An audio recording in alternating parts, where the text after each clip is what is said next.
सत्यपाल मलिक को सीबीआई की तरफ से जब बातचीत के लिए बुलाया गया तो सोशल मीडिया पर मोदी सरकार के विरोधियों की तरफ से तपाक से निकला कि देखा जी, हम तो कहते थे जो सरकार के खिलाफ बोलता है उससे तुरंत समन जारी हो जाता है।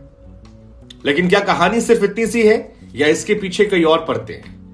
हमें लगा ये कहानी हम आपको बताएं, इसमें सरकार का पक्ष बताएं, विपक्ष की आवाज आपको सुनाएं, लेकिन साथ ही यह भी बताएं कि सत्यपाल मलिक हैं कौन। कौन है सत्यपाल मलिक जो गोवा, मेघालय, बिहार और जम्मू कश्मीर के गवर्नर रह चुके हैं? कौन है सत्यपाल मलिक जिन्होंने पुलवामा को लेकर जब बयान दिया तो लोगों ने धड़ाधड़ मैसेज करना हमको भी शुरू कर दिया कि सर वीडियो बनाइए ना, सत्यपाल मलिक का वीडियो क्यों नहीं बन रहा है? हालांकि 2 बार हम डाल चुके थे।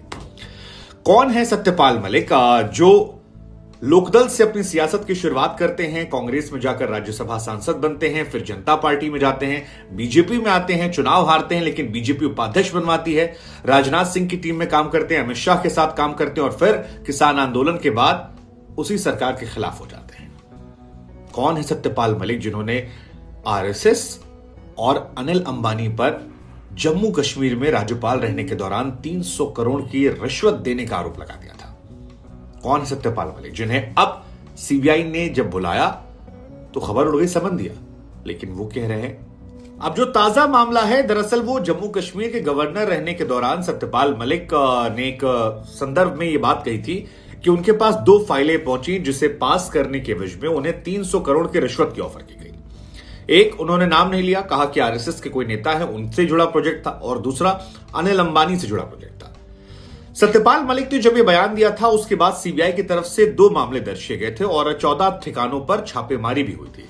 रिलायंस जनरल इंश्योरेंस कंपनी के खिलाफ और आरएसएस के नेता को लेकर यह जो मामला है इस पर कार्रवाई शुरू हुई थी। रिलायंस के खिलाफ तो बाकायदा सीबीआई ने शिकायत दर्ज भी की है।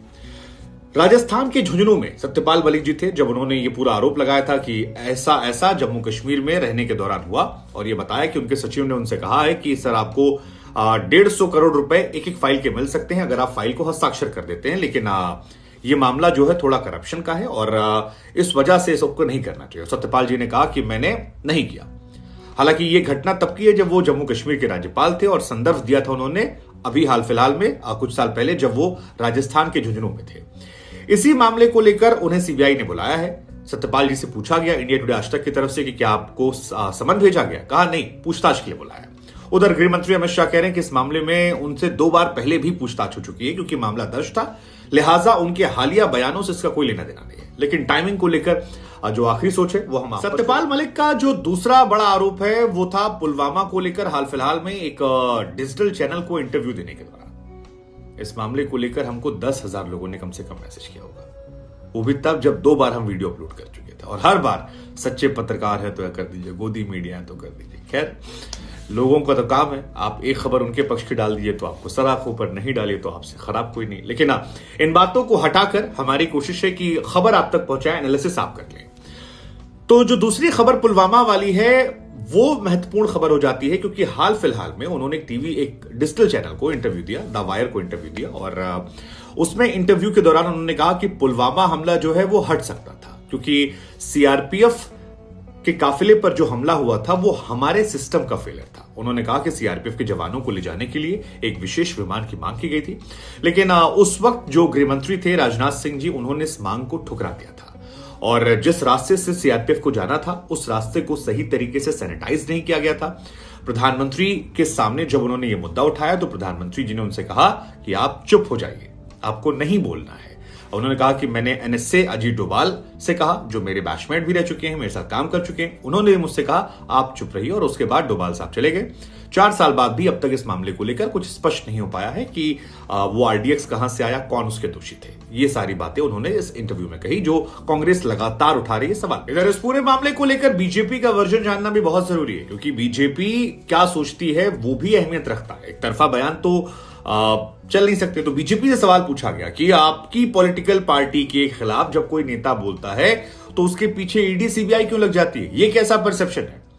तो इस पर अमित शाह ने कहा कि देखिए, जहां तक मेरी जानकारी है सत्यपाल मलिक को समन नहीं भेजा गया। सत्यपाल मलिक से जिस मामले में सीबीआई दोबारा बातचीत करना चाहती है वो वही आरोप है जो उन्होंने कुछ साल पहले लगाया था, और इस मामले को लेकर 2 से 3 बार उनसे पहले पूछताछ सीबीआई कर चुकी है, उनसे इनपुट लेने को लेकर, ताकि कार्रवाई आगे हो। तो ये उनके खिलाफ कार्रवाई नहीं है, उनके बयानों को जुड़ते हुए कार्रवाई है। नंबर 1, यह अमित शाह का बयान था, मेरा कोट नहीं था, तो ध्यान रखिएगा।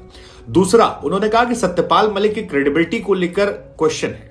जनता को यह सोचना चाहिए कि जब वो जम्मू कश्मीर के राज्यपाल थे उस दौरान ये बातें क्यों नहीं कही, और उसके बाद भी काफी समय से वो एक्टिव हैं, तब क्यों नहीं कही।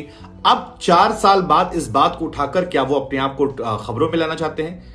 ये फैसला उन्होंने कहा कि मैं जनता पर छोड़ देता हूं कि हो जाए। तीसरा, उन्होंने कहा कि बीजेपी ने कुछ ऐसा गलत नहीं किया जिसके लिए छिपाना पड़े, और जनता के विवेक पर वो बार बार कह रहे थे छोड़ रहे हैं। एक आखिरी सवाल उनसे पूछा गया कि क्या सत्यपाल मलिक को पार्टी में लाकर या राज्यपाल बनाकर गलत किया गया, तो उन्होंने कहा नहीं, गलत नहीं किया गया, क्योंकि लंबे समय से पार्टी के नेता थे, 2004 में चुनाव हार गए थे, लेकिन इसके बावजूद उपाध्यक्ष थे, मेरी टीम में काम किया, बाद में उनकी इच्छा बदल गई तो वो अलग बात। जम्मू कश्मीर के पूर्व राज्यपाल सत्यपाल मलिक, जो कि गोवा, मेघालय और बिहार के भी राज्यपाल रह चुके हैं, बीजेपी में उपाध्यक्ष रह चुके हैं, वो सीधे बीजेपी में नहीं आए थे। बीजेपी में आने से पहले वो 4 राजनीतिक दलों से गुजर चुके थे, और आज उनके पॉलिटिकल करियर की हम बात करते हैं। 50 साल का उनका राजनीतिक जीवन रहा है, जिसमें उन्होंने एक बार लोकसभा चुनाव जीता है और एक बार विधानसभा का चुनाव जीता है। उनकी करियर की शुरुआत जो होती है वो 1974 में होती है। बागपत सीट पर वो लोकदल के टिकट पर चुनाव जीत जाते हैं, और ये पहला मौका था जब वो पॉलिटिक्स में आते हैं, सीधे विधायक बन जाते हैं। इसके बाद 1980 में लोकदल उन्हें राज्यसभा भेजती है। 1980 के बाद 84 में वो आ जाते हैं कांग्रेस में, और कांग्रेस से राज्यसभा चले आते हैं। 87 में घोटाला होता है बोफोर्स का, और 88 में जब वीपी सिंह कई राजनेताओं को लेकर निकल रहे थे और अलग पार्टी बना रहे थे या जनता दल में जा रहे थे, तो वो जनता दल में चले आते हैं, और पहली बार अलीगढ़ से वो चुनकर आते हैं, लोकसभा के सांसद बन जाते हैं अलीगढ़ में। इसके बाद उन्होंने कभी चुनाव नहीं जीता। 1996 में समाजवादी पार्टी के टिकट पर चुनाव लड़ा, हार गए। 1996 के बाद 2004 में बीजेपी से बागपत से टिकट मिला, वो चुनाव हार गए, लेकिन बीजेपी में उनका कद बढ़ता चला गया, और उसके बाद वो बीजेपी में उपाध्यक्ष बना दिए गए, अमित शाह की टीम में आ गए, और 2017 में पहली बार उन्हें राज्यपाल बनाया गया था बिहार का।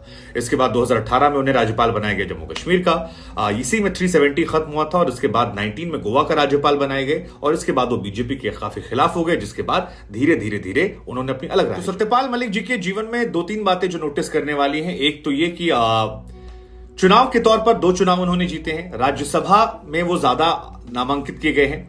दूसरा ये कि बोफोर्स घोटाले में भी उन्होंने इस्तीफा दिया था वीपी सिंह के साथ, तो वो उनके करियर की एक नोटिस करने वाली बात है। बीजेपी के साथ आने के पहले वो 4 पॉलिटिकल पार्टी में जा चुके, जैसा हमने आपको बताया, लोकदल पहला, दूसरा कांग्रेस, तीसरा आपके पास जनता दल, और चौथा समाजवादी पार्टी। तो यानी यूपी में बहुजन समाज पार्टी को छोड़कर जितनी बड़ी पार्टियां हैं सबके साथ वो काम कर चुके हैं, और उसके बाद वो बीजेपी में आते हैं। बीजेपी में 2004 का चुनाव हारते हैं, उसके बाद उपाध्यक्ष बनते हैं, क्योंकि किसान नेता थे। कई बार आपने देखा होगा कि जातिगत समीकरणों को साधने के लिए पॉलिटिकल पार्टियां जो हैं वो अलग अलग चुनती हैं।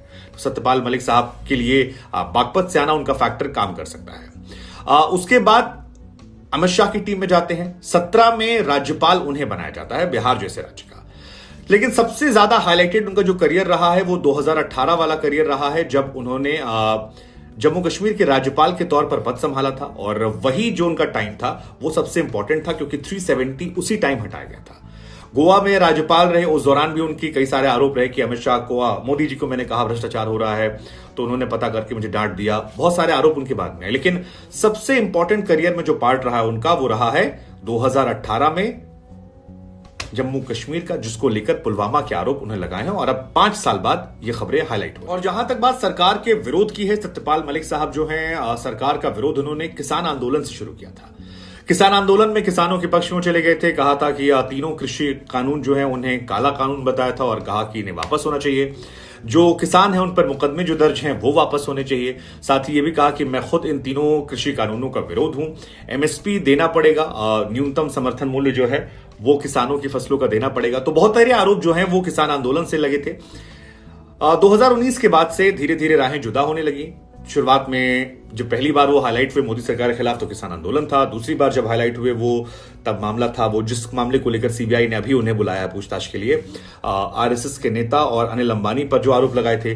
तीसरी बार वो हाईलाइट हुए जब गोवा वाले विषय को लेकर उन्होंने कहा कि प्रधानमंत्री को करप्शन से कोई दिक्कत नहीं है, करप्शन चलता है, ये एक बहुत बड़ा फैक्टर था जब वो काफी ज्यादा हाईलाइट हो गए। प्रधानमंत्री जुड़ा हुआ, उन्होंने कहा कि मैंने पीएम से कहा कि भ्रष्टाचार हो रहा है, आप संभाल लीजिए, और पीएम ने कहा मैंने पता किया कुछ नहीं हो रहा, जबकि वहां हो रहा था। ऐसा सत्यपाल मलिक का आरोप था। और चौथा जो सबसे बड़ा मामला था वो था पुलवामा का, जिसमें उन्होंने कहा कि वो जवान बच सकते थे। ये सेंसिटिव टॉपिक है। हालांकि पाकिस्तान की तरफ से फवाद चौधरी जो मिनिस्टर हैं वो एक बार अपनी पार्लियामेंट में, पाकिस्तान की पार्लियामेंट में कह चुके हैं कि हमें गर्व है। वो क्लिप सोशल मीडिया पर बहुत वायरल है, आप यूट्यूब पे डाल सकते हैं, फवाद चौधरी पुलवामा आपको मिल जाएगी, गूगल पे डाल देंगे तो मिल जाएगी। लेकिन वो सवाल तो बरकरार है, इतना आरडीएक्स कहां से आया था, और उसी सवाल को आधार बनाकर अब सत्यपाल